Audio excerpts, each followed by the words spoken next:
The Prophet once said that there is a man who reaches the last night of Ramadan, and yet his sins are not forgiven.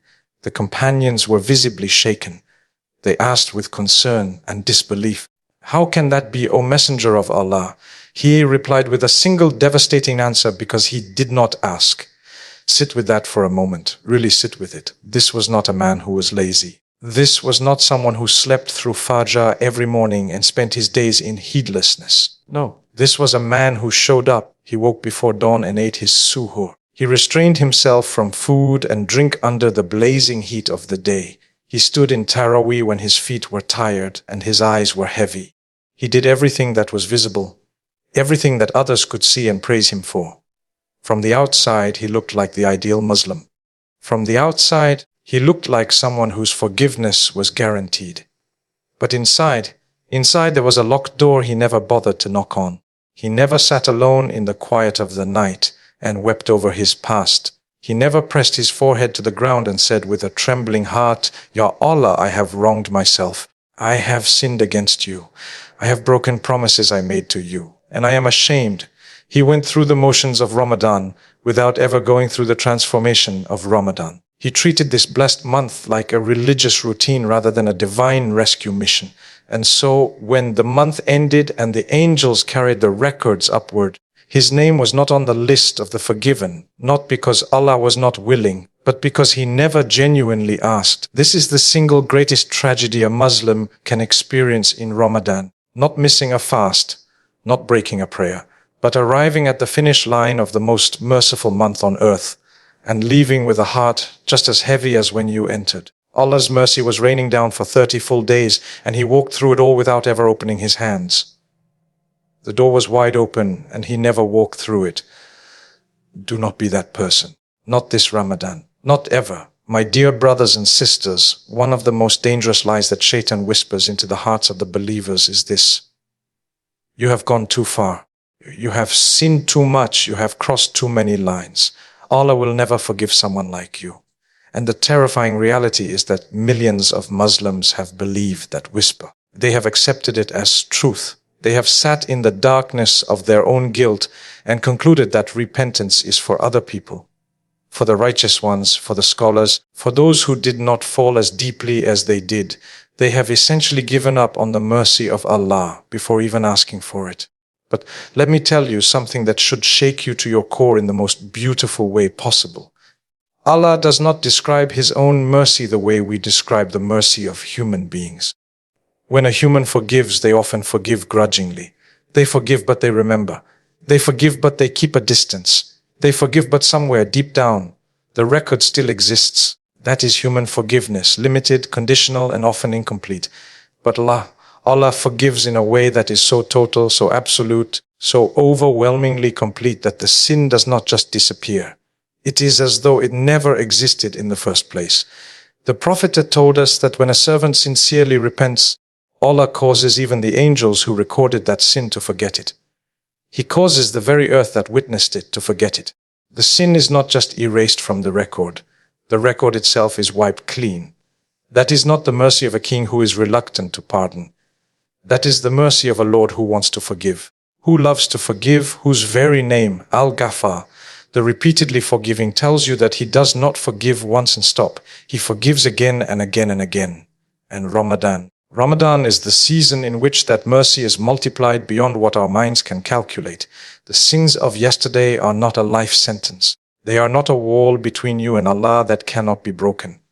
They are temporary marks on a page, and in this blessed month, Allah is offering you the pen of repentance to cross every single one of them out. Do not waste it. My dear brothers and sisters, we have spoken about forgiveness. We have spoken about the erasure of sins.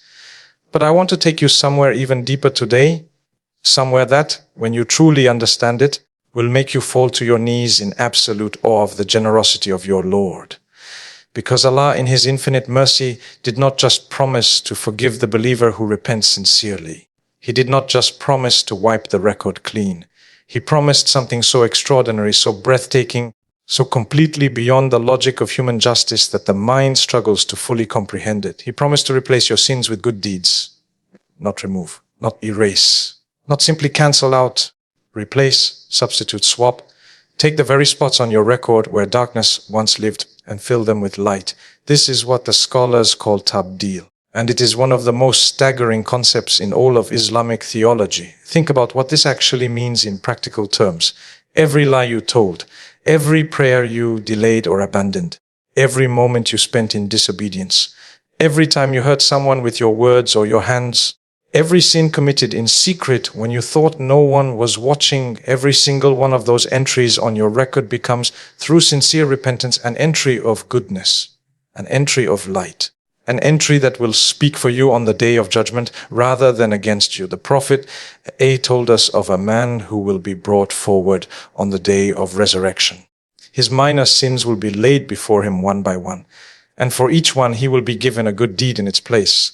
And that man will look at his record and say, "Where are my major sins? I do not see them." That is what sincere repentance combined with the mercy of Allah produces.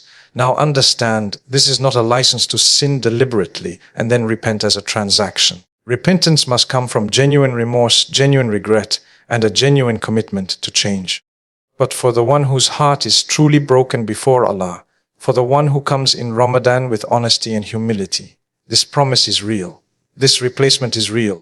Your worst chapters can become your greatest testimony to the mercy of Allah. That is the power of these days. Do not underestimate them. My dear brothers and sisters, we live in a time that is deeply uncomfortable with regret. The world around us has built an entire culture, an entire philosophy of life, around the idea that you should never look back, that you should never feel bad about your past, that shame is toxic and guilt is unhealthy, and whatever you did yesterday is simply a part of your journey that you should celebrate rather than mourn. The motivational speakers will tell you to love yourself unconditionally. The self-help books will tell you that regret is a wasted emotion. And on the surface, in the context of worldly mistakes and human relationships, there may be some wisdom in moving forward without being paralyzed by the past. But when it comes to your relationship with Allah, that philosophy will destroy you. Because the Prophet did not say that confidence is the foundation of repentance. He did not say that self-love is the door to forgiveness. He said, regret is repentance. In one short, profound statement, he placed remorse at the very center of the entire concept of Tawbah. Regret is not a side effect of repentance. It is not a symptom. It is the engine. It is the thing that makes repentance real, makes it sincere, makes it accepted, without genuine regret.